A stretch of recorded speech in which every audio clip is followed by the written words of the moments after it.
So anyways, by the time this happened, shootings, assaults, and gang-related homicides were at an all-time high in the city of Montebello.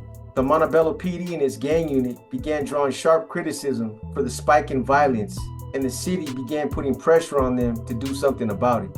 As a result, in April of 2011, the Montebello Police Department formally tasked a team to investigate some of these other gang homicides and to obtain sufficient evidence to bring these guys to prosecution.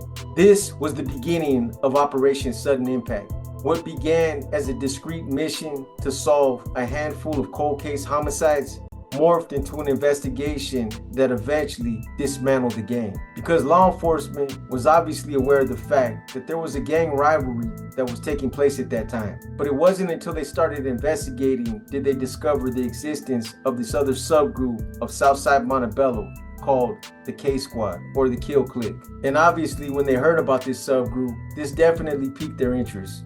Because these gangs have operated the same for generations, the organizational rules of the road are now second nature to these guys. And this was how the members of the Southside Montebello gang operated until the end game of Operation Sudden Impact. So the Southside Montebello gang claimed a portion of the city of Montebello, including a housing project on the south side of the city.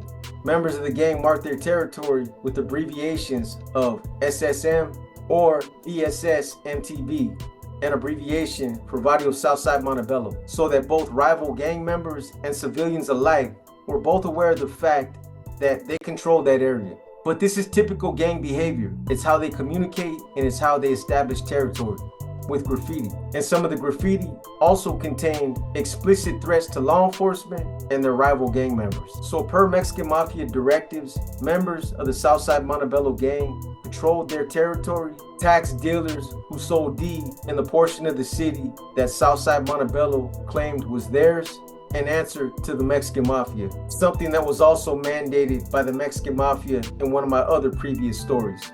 Keep in mind that whenever they serve an injunction, the purpose of the injunction is to take away all the tools and the opportunity from whatever gang is being targeted. And this is done in an effort to shut that gang down. That's why they're given a curfew. That's why they're not allowed to be in a designated area called a hot zone. That's why they're not allowed to throw up gang signs or carry graffiti items that would tend to incite gang violence. And that's why they're also not allowed to wear what's considered to be gang attire. The idea is to strip away all the tools and the triggers that incite them to engage in gang activity. So this was the first step of dismantling Southside Montebello. The second step was to formally task a team of law enforcement officers to investigate the gang's activities, including some of the homicides that they were believed to have committed.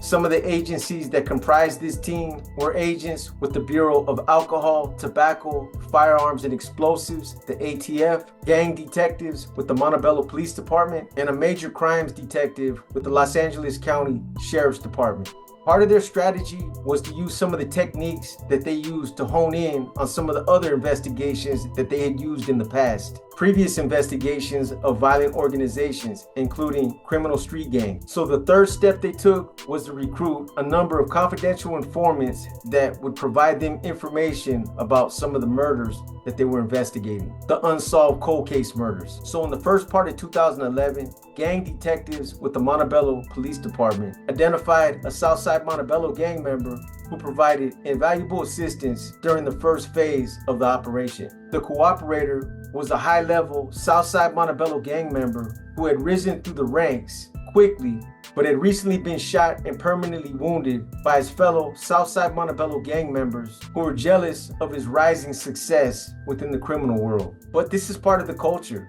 Hate, envy, jealousy, and other things that cause your so-called fellow brothers to turn on you. I'm sure this doesn't come as any real surprise to anybody that's hearing this.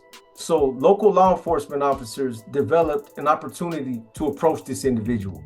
And they were able to ascertain not only his willingness to cooperate against the gang shot callers, but more importantly, his willingness to be controlled during the course of his cooperation. So his role in the investigation, unlike other confidential informants that law enforcement use, was focused on obtaining video and audio recorded confessions of some of the murders that these guys committed, as well as some of the other attempted murders that were committed by some of the gang's enforcers. You know, they basically wanted to wire him up and set up video surveillance equipment to see if he could get them to implicate themselves in some of their past crimes. And that's basically what he did. After he obtained some of the recorded evidence, his proactive cooperation was then terminated and he was put in the witness protection program. Then the plan was to keep him there until it was time to bring him back to testify at their trial. So according to everything that I was able to gather early on, this confidential informant was able to persuade Shy Boy into confessing to 2 homicides that he was personally involved in. And this was all done at law enforcement's direction. I thought this was a form of coercion, but I guess not. So with law enforcement's direction, they had this confidential informant contact Shy Boy and get him to agree to meet him at a warehouse that apparently was supplied by the ATF. And of course, the warehouse was covertly equipped with video and recording capabilities. So the operation involved a ruse meeting that was coordinated by an ATF agent. While at the undercover warehouse, sitting together in a break room, eating lunch, the confidential informant asked Shy Boy to describe the details of the 2 homicides that he was involved in. Man, unaware that he was being recorded and that law enforcement was monitoring his conversation from another room, Shy Boy casually bragged about the 2 execution-style murders that he was involved in. Evidence that eventually led to his own conviction and 2 life sentences. You know, when you really think about this, there's really only 3 explanations when you think about how this confidential informant was able to obtain these confessions. 1, either Shy Boy was the kind of guy who liked to brag and boast about the work that he put in out on the streets. 2, this informant was just that good and Shy Boy really trusted him. Or 3, Shy Boy was just that stupid and he just wasn't that sharp of a guy. Because I don't care how good you are at mind control, manipulating someone, or flushing someone out. Shy Boy should have seen those red flags. You don't just call someone out to a warehouse and start poking around about cold case murders that they had committed. And like I said, I'm sure Shy Boy must have really trusted this guy, but still, this should have raised some suspicion. Similarly, this same confidential informant that got this confession out of Shy Boy was used to get a confession out of another Southside Montebello gang member, a female named Karina Castellanos. This confidential informant was able to get Karina to talk about the 2008 homicide that Evil had committed. Karina described in graphic detail how the shooting played out. She even bragged about jumping over the dead body while she was laughing. She also admitted to helping Evil evade capture when he was stranded at the fireworks display. And just like Shy Boy, based on her recorded admissions, Karina ended up getting convicted on both a state accessory to murder charge and a federal racketeering charge based on her participation in that homicide. When she was still fighting the case, she stayed in the county jail from 2012 until 2017. 5 years is a long time, but I stayed in the Santa Clara County Jail twice that long for almost 10 years, and that's almost unheard of. So as these individuals, such as Shy Boy and Karina, admitted their crimes to this confidential informant, one by one, law enforcement worked to take them into custody as fast as they could, and they did it in a manner that wouldn't tend to jeopardize the ongoing operation. So in addition to the critical use of this confidential informant, in the early stages of Operation Sudden Impact, law enforcement began to review hundreds of jail-recorded phone calls made by Southside Montebello gang members and their associates.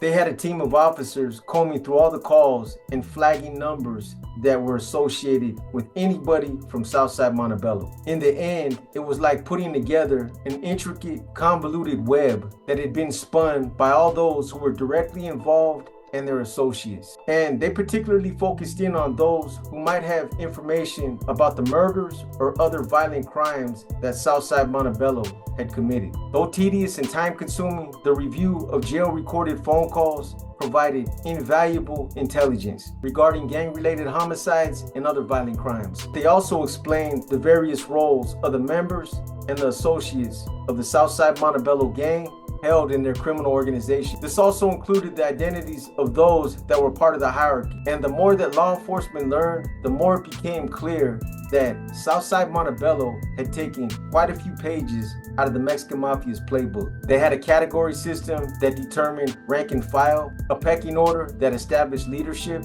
and they had policies that were based on the Mexican Mafia's belief system. So it was obvious that they were working with someone that was giving them direction when it came to how they operated and some of their core beliefs. So Operation Sudden Impact was atypical of other large-scale gang investigations because it never relied on a Title III wiretap, which is generally a primary and useful investigative tool used in large-scale investigations. You know, I don't want to get too deep into the technical stuff, but a Title III wiretap requires federal, state, and other government officials to obtain judicial authorization. Whenever they do a wire, oral, or electronic communications, such as telephone conversations or emails, they got to get a search warrant. During a search, they're not even supposed to open up a computer and look at the information that's stored on a hard drive without getting a warrant first. Anyways, the recorded communications that they used against the Southside Montebello gang members consisted entirely of body recordings generated by undercover law enforcement officers. You know, the other thing about using Title III recordings is that it can't be challenged in court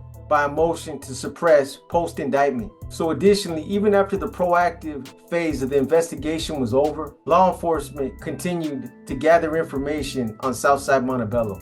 And they did this by listening to some of their jail recorded phone calls. Another mistake that we all seem to make. You know, if I didn't make it clear that I made some of these same mistakes myself when I got arrested in 2004, I'd sound like a hypocrite. Knowing what I do now, there's nothing worse that you can do when you get wrapped up in a serious case, a case that's considered high profile, than to get on the phone and talk about it. You know, I know sometimes we get in situations where we're trying to explain to our family either how bad of a situation we're in or when we're trying to minimize it. But this is the worst thing that you can do for yourself, is to talk about it on the phone. Because when you come in on a gang-related case, you can bet on it that they're monitoring your calls and they're listening to every conversation that you have on the phone. You know, when you get arrested, the investigation continues, or in some cases, the investigation is just starting. You know, but again, when you're on the phone with immediate family and you're trying to explain some of the circumstances of your case, as well as the evidence that they have against you, it doesn't do nothing but hurt you. Your words are going to be used against you. And if it's open to interpretation, they're going to spin it to make it look as bad as they can. And that's what happened in this case. One of these guys ended up trying to explain the circumstances of the evidence that they had against him, and that a RICO indictment was coming in the future. But in the course of mentioning names and just the fact that there was a level of fear of what was coming, had guilt written all over it. So while this high-ranking Southside Montebello gang cooperator was working to gather more information about some of the crimes these guys committed, law enforcement began to use other confidential informants to purchase D on the streets from other Southside Montebello gang members. And all these buys were recorded. They were trying to take them all down. You know, occasionally an undercover law enforcement officer was able to make a controlled buy from a Southside Montebello gang member himself. You know, I'm going to show you guys an exclusive video that you can only see right here on Paradigm Media News of how these operations work. I showed this same video a long time ago when I ran the profile on this operation. He was trying to get out of going to prison for a case that he caught himself. So what he did was he drove around wired up, buying guns and D from anybody and everybody that he knew, from Sureños, Crips, Bloods, white guys, anybody that would do business with him. This was a big sting, and I'm sure a lot of you will probably remember it, but I'm gonna go ahead and play that video for you.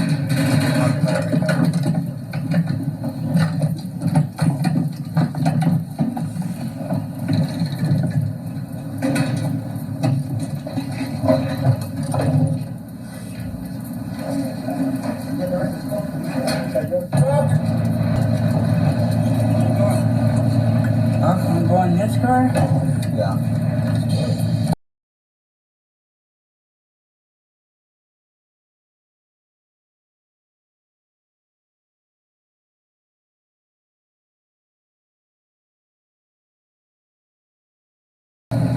You were the van set, parking back to the where's it at? Right there on the corner. Talking shade. Yeah, right there.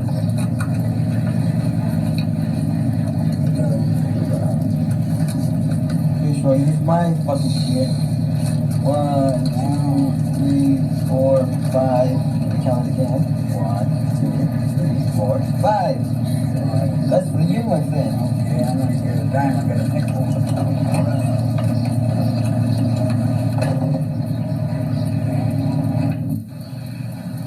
Let go with it. I'm one of them. Good.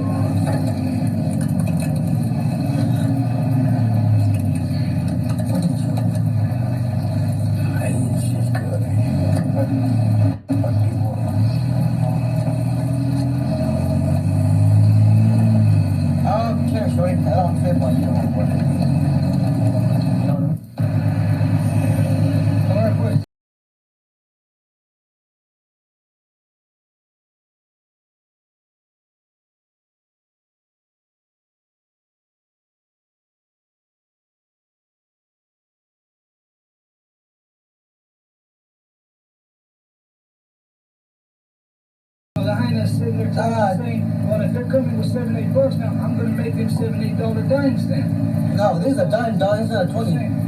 I'll get it back if you're Well, no, homie, that's me, man. Take it back, kid.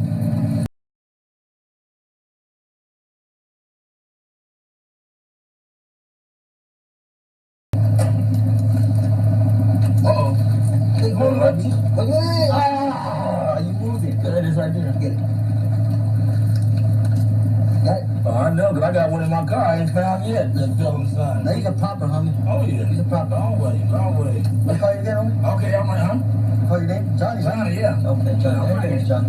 Yeah, I don't want to fuck with anybody else, homie. Oh, yeah. Thank you.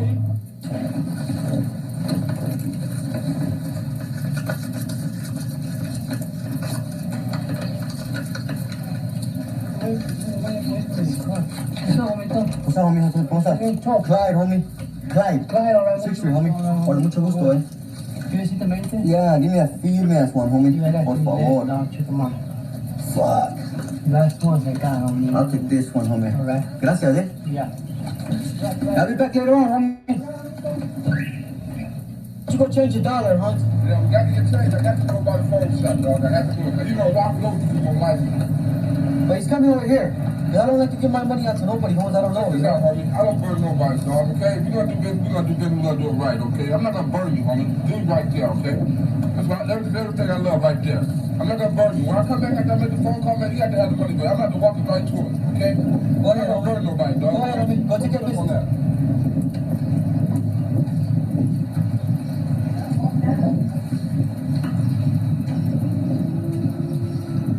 Well, he left his communication card. N7476944. Tyrone Kennedy. 1852 West 17th Street, Santa Ana.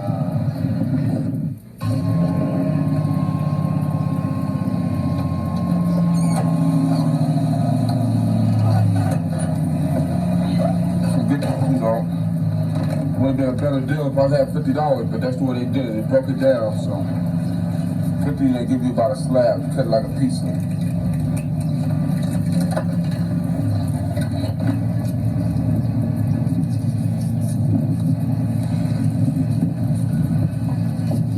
You're speedy, huh?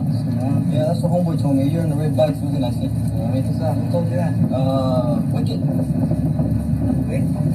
Manny's brother. Where is it, Sneaky? Oh, yeah. Homeboy with the down right here. He lives right there at the panel Manny lives at, eh? I don't know if it's Wicked or Sneaky. Is it both or? What do you need, one? No, give me a 20, eh? I hope it ain't like Manny's, homeboy, because I got fucked up last time. He fucking gave me a dime for $20, eh? Yeah. Homeboy told me he was doing pretty proper, eh? Hell yeah. That's sweet, man.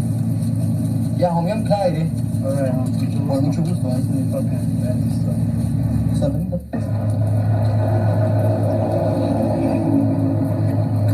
Give me a dime, man, fuck. You got some?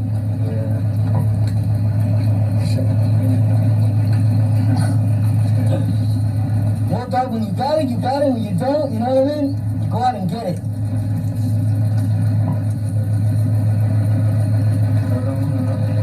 I don't care, man. Same shit.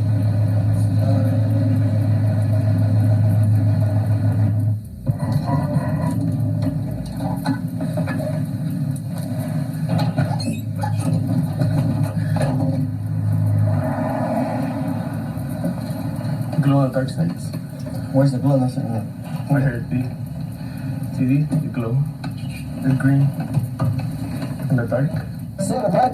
Okay. Ahí está, ¿no?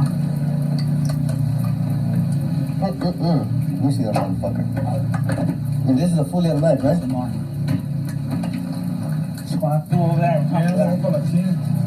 Okay. 1, 2, 3, 4, 5. Here, fool, buy yourself some shoes. Gracias, dog. You took care of me, dog. I know, dog.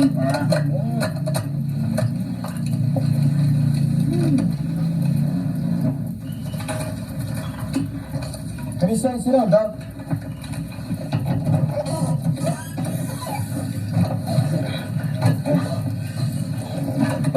Okay, 20, let me see. I'll put that fucker right there.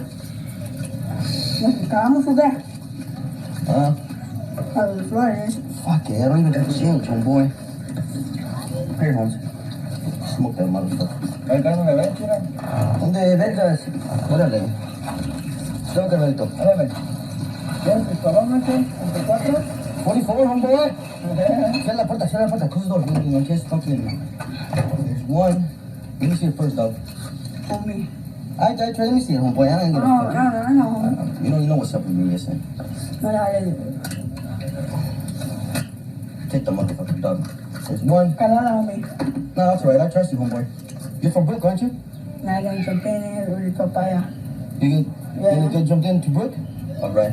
There's one. 1, 2, 3, 4, 5. That's 2. 1, 250? No, 2. Wait a minute. Ah, fool, look. Here's 100. 1, 2, 3, 4, 5. See? That's 200. 1, 2, 3, 4, 5. That's 300. Here, fool.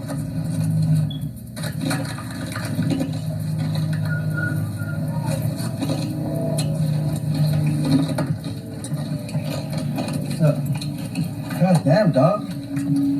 Man, I hope I fucking will do more. Huh? Cause I'm gonna continue to fuck with you more. God damn.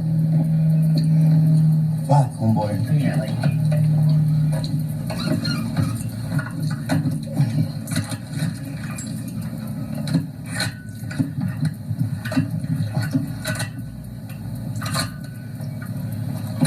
Safety. It's like, you're gonna have to work up there. When am I gonna get the pretty boys? I want the pretty boys. I'm working on that right now. Alright, big time. You said you can get these all day long. Oh yeah? Yeah. Fuck it.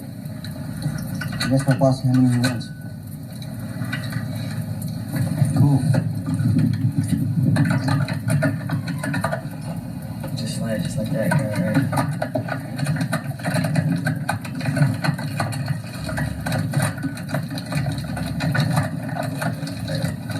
Just show me how to do it now. Yeah, when you get in there, Huh? at it, And slide it. and then fucking, It falls in place. yeah, and then you pull this back, Uh-huh. and then it fucking will camera. You know I'll get it. what I mean? Yeah. It's just exactly like the other one. Fucking this fucker's bad. It's like a fucking handgun, man. Yeah. Bop, bop. You motherfuckers. Oops, what are you doing?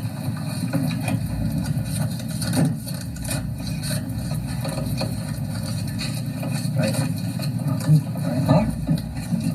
Alright, dog? Alright, Mira, putos. Anita wants to spray, homeboy. alright.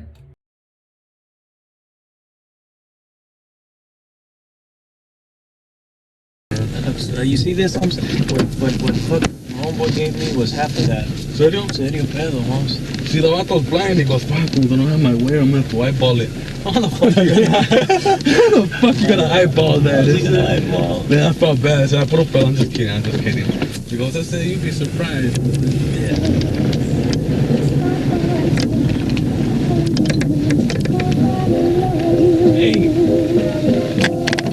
Hey, when are you guys?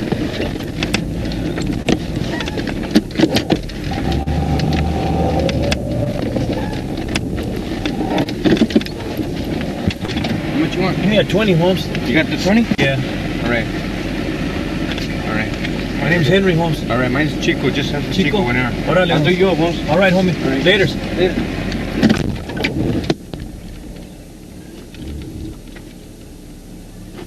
Hey, go to this side. This don't go down. Yeah, that fucking door is fucked up, Holmes. I gotta go out of this side. That's a good Oh, órale. Okay, well, so, hey, you don't want to ride back? No, I want to kick in here, dog. All right, homie. All right, man. Whenever, dog, you know what's up. All right, homie. All right, take it easy, bro.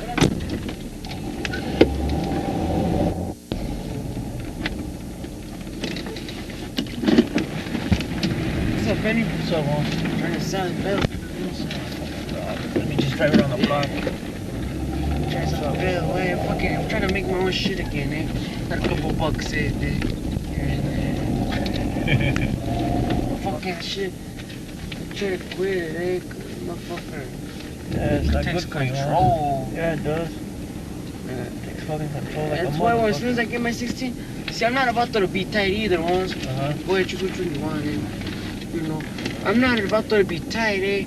And when the vato say, hey, kick me here, oh, night pedo, eh? But Yeah. then I take it out of control and I take a blast for myself, I said, and I tear it all up, oh. Yeah. Why don't you All right, go? then, I have to eh? watch you. I have to watch you, homie. All right, brother. I'll see you next time around. All right, you too, homie. Just All answer right. for me, homie. All right. All right. All right.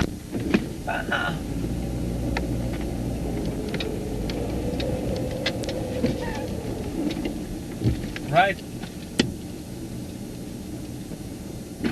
Drop me off over there, yeah? All right, por favor. What's up?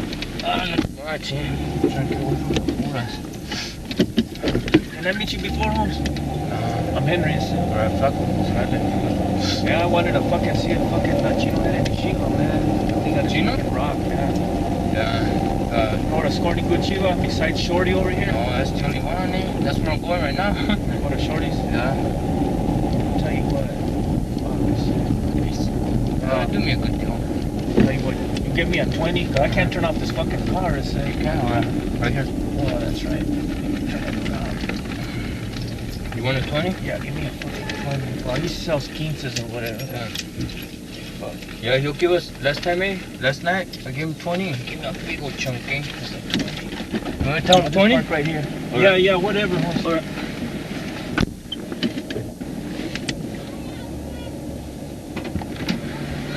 What was Shorty doing? Taking forever? What's that? This is a 20. This is my dime. Where'd you want to go to? Okay, just follow me. So anyways, towards the end of the operation, historical evidence combined with the evidence that they gathered off of social media and through parole searches all became part of the federal conspiracy against the Southside Montebello gang. And it was this that ended up being the culmination of Operation Sudden Impact. So finally, between 2011 and 2013, federal and local law enforcement officers worked together to use their collective experience and resources to engage in a variety of investigative techniques to target and ultimately dismantle what was said to be a violent criminal organization. Operation Sudden Impact ultimately resulted in solving 6 cold case gang-related murders, as well as obtaining dozens of convictions against individuals who were affiliated with this criminal gang. Collaborative and strategic efforts made by federal and local law enforcement working together to bring cases against the Southside Montebello gang and their associates left law enforcement claiming that Montebello, even today, years later, is a safer place to live. I hope you guys have enjoyed this episode of Paradigm Profiles. If you guys liked this episode, give it a thumbs up. If you didn't like this episode, give it a thumbs down. But either way, drop a comment and let me know what you think.